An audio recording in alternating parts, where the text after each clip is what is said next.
파이썬 기초복습 완벽 가이드입니다.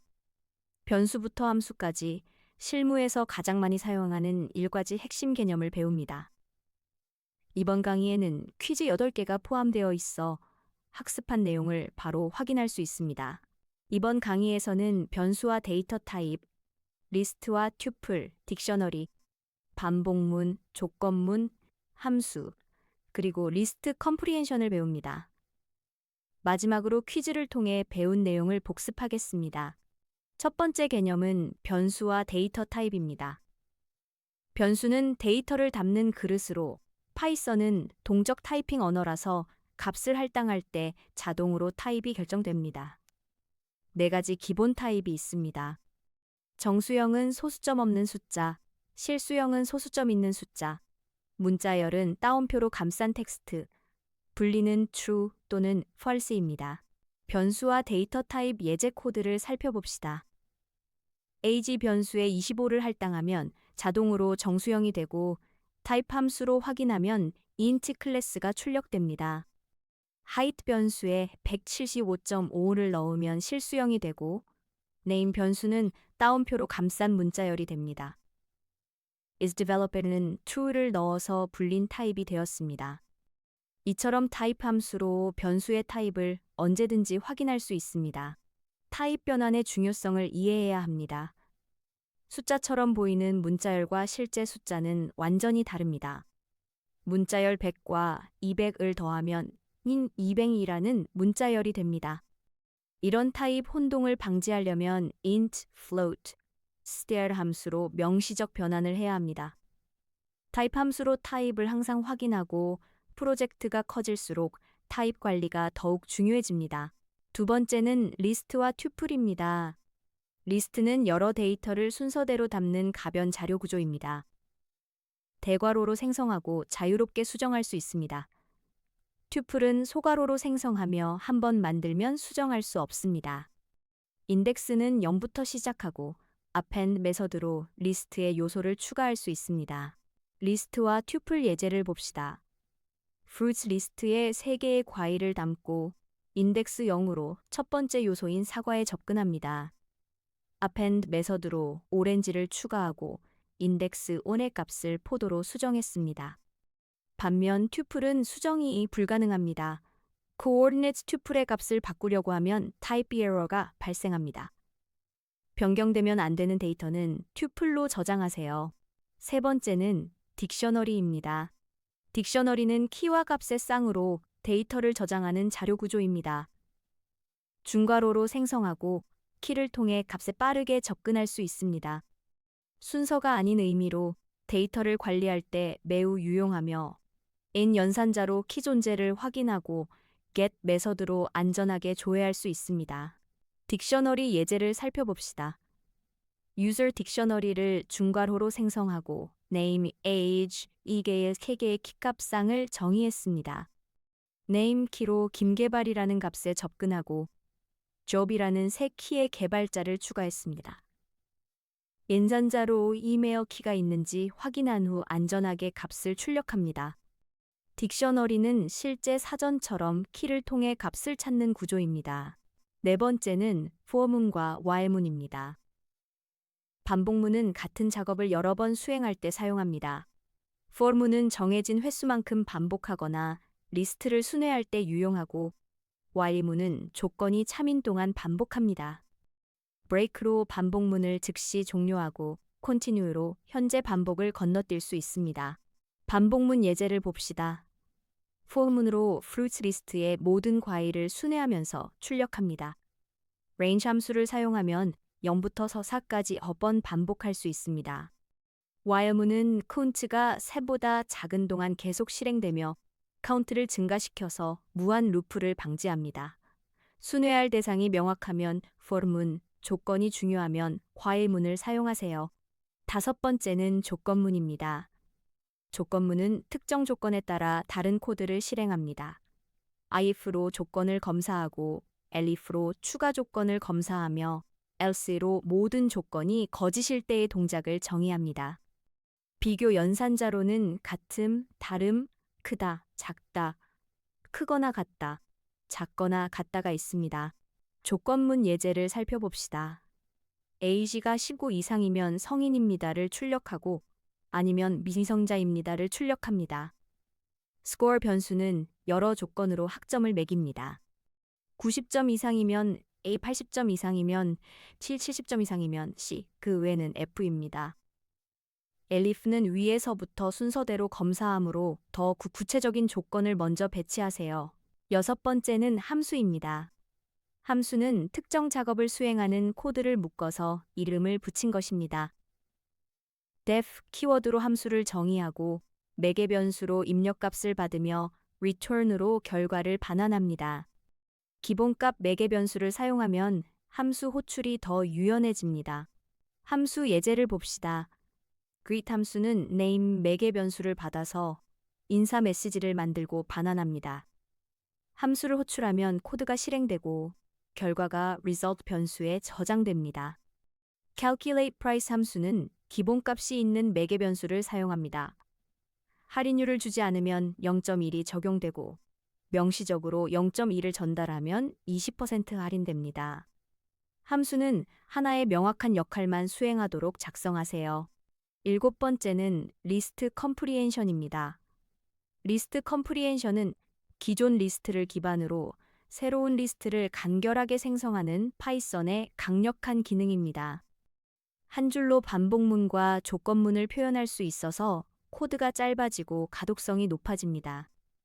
일반 포르문보다 실행 속도도 빠릅니다. 리스트 컴프리헨션 예제를 살펴봅시다. 일반 포문 방식은 빈 리스트를 만들고 반복문으로 각 요소를 제곱한 후 append로 추가합니다. 반면 리스트 컴프리헨션은 대괄호 안에 표현식 변수인 리스트 형태로 작성합니다. num 제곱이 각 요소에 적용되고 결과가 자동으로 새 리스트에 담깁니다.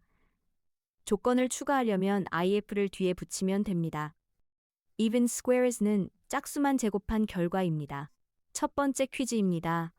파이썬에서 문자열 100과 200을 더했을 때 결과가 2는 이유로 가장 적절한 것은 무엇일까요? 네 가지 선택지 있습니다. 잠시 생각해 보세요. 정답은 1번입니다. 문자열 타입에서 더하기 연산자는 연결 연산을 수행하기 때문입니다. 파이썬에서 문자열의 더하기 연산자는 두 문자열을 이어붙이는 연결 연산을 수행합니다. 100과 200은 모두 str 타입이므로 산술들 덧셈이 아닌 문자열 결합이 일어나 이 됩니다. 숫자 계산을 원한다면 int 함수로 타입을 명시적으로 변환해야 합니다. 두 번째 퀴즈입니다. fruits 리스트에 오렌지를 추가하고 coordinates 튜플의 첫 번째 값을 30으로 변경하는 코드의 실행 결과로 올바른 것은 무엇일까요? 네 가지 선택지 중에서 골라보세요. 정답은 2번입니다. 리스트에 오렌지가 추가되지만 튜플 수정 시 type error가 발생합니다. 리스트는 가변 자료 구조이므로 append 메서드로 요소를 추가할 수 있습니다. 하지만 튜플은 불변 자료 구조이므로 생성 후에는 요소를 수정, 추가, 삭제할 수 없습니다. coordinates 첫 번째 값을 바꾸려고 하면 tuple object does not support item assignment라는 type error가 발생합니다. 세 번째 퀴즈입니다. 딕셔너리에서 존재하지 않는 키에 접근할 때 안전하게 처리하는 방법으로 가장 적절하지 않은 것은 무엇일까요? 네 가지 선택지를 확인해 보세요. 정답은 4번입니다. keys 메서드로 모든 키를 리스트로 변환한 후 인덱스로 접근하는 것은 적절하지 않습니다. keys 메서드는 딕셔너리의 모든 키를 즉 keys 객체로 반환하지만 이것을 리스트로 변환하더라도 인덱스로 접근하는 것은 딕셔너리의 키값 구조를 무시하는 비효율적인 방법입니다. 특정 키에 안전하게 접근하려면 get 메서드, try except 또는 n 연산자를 사용하는 것이 올바른 접근 방식입니다. 네 번째 퀴즈입니다. For I in range 3, 반복문 다음에 else 블록이 있는 코드의 실행 결과를 분석했을 때 올바른 설명은 무엇일까요? 네 가지 선택지 중에서 선택해 보세요. 정답은 2번입니다. 0, 운, 2, 완료가 순서대로 출력됩니다. 파이썬의 for else 구문에서 블록은 반복문이 break 없이 정상적으로 완료되었을 때 실행됩니다.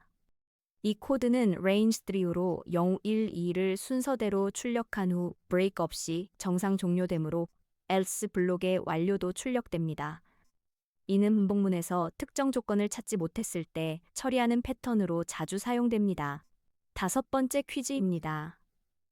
process data 함수의 기본 인자로 빈 리스트가 있을 때 1과 2를 각각 전달해서 2번 호출한 결과를 예측하고 그 이유를 설명한 것 중 가장 정확한 것은 무엇일까요? 네 가지 선택지를 살펴보세요. 정답은 2번입니다. 1과 1, 2가 출력됩니다. 기본 인자는 함수 정의 시 한 번만 생성되어 공유되기 때문입니다. 파이썬의 기본 인자 함정으로 기본 인자로 사용된 리스트는 함수 정의 시점에 단 한 번만 생성되고 모든 함수 호출에서 동일한 객체를 공유합니다. 첫 번째 호출에서 빈 리스트에 1을 추가해 1이 2되고 두 번째 호출에서는 같은 리스트에 2를 추가해 1, 2가 됩니다. 여섯 번째 퀴즈입니다. 리스트 컴프리헨션 x제곱 for x in range 5, x% 시 경우의 실행 결과와 원리작 올바르게 설명한 것은 무엇일까요? 네 가지 선택지 중에서 골라보세요. 정답은 2번입니다. 0, 4, 16 출력됩니다. 짝수 2, 4를 각각 제곱하기 때문입니다. 리스트 컴프리헨션은 오른쪽에서 왼쪽으로 평가됩니다. 먼저 range 4에서 0, 1, 2, 4를 생성하고 if explicit SEO 조건으로 짝수만 합니다. 그 다음 각값의 x제곱을 적용하여 0제곱은 0, 2제곱은 4, 4제곱은 16을 계산합니다. 따라서 최종 결과는 0, 16입니다. 일곱 번째 퀴즈입니다. 파이썬에서 타입 함수를 사용하여 데이터 타입을 확인하는 것이 실무에서 중요한 이유로 가장 적절한 것은 무엇일까요? 네 가지 선택지를 확인해 보세요. 정답은 1번입니다. 파이썬은 동적 타이핑 언어이므로 런타임 C 타입 관련 버그를 사전에 방지할 수 있기 때문입니다. 파이썬은 변수의 타입이 런타임에 결정되므로 예상치 못한 타입으로 인한 버그가 발생할 수 있습니다. 숫자처럼 보이는 문자열과 실제 숫자를 혼동하면 예상 밖의 결과가 나옵니다. 타입 함수로 타입을 확인하고 필요시 int, float 등으로 명시적 변환을 하면 이런 버그를 사전에 방지할 수 있습니다. 마지막 여덟 번째 퀴즈입니다. 딕셔너리 자료 구조의 특성과 활용에 대한 설명으로 가장 정확한 것은 무엇일까요? 네 가지 선택지 중에서 선택해 보세요. 정답은 2번입니다. 딕셔너리는 순서가 없으므로 인덱스를 사용한 접근이 불가능하며 반드시 키로만 접근해야 합니다. 딕셔너리는 키값상으로 데이터를 저장하는 자료 구조로 리스트처럼 인덱스가 아닌 키를 통해서만 값에 접근합니다. 바이탄.7 이상에서는 입력 순서가 유지되지만 딕셔너리의 본질은 순서가 아닌 키값 매핑입니다. 참고로 키는 불변 객체만 가능하며 값은 언제든지 수정 가능합니다. 파이썬 기초 복습 완벽 가이드를 마칩니다. 오늘 배운 7가지 핵심 개념을 실전에서 바로 활용할 수 있도록 직접 코드를 작성해 보세요. 감사합니다.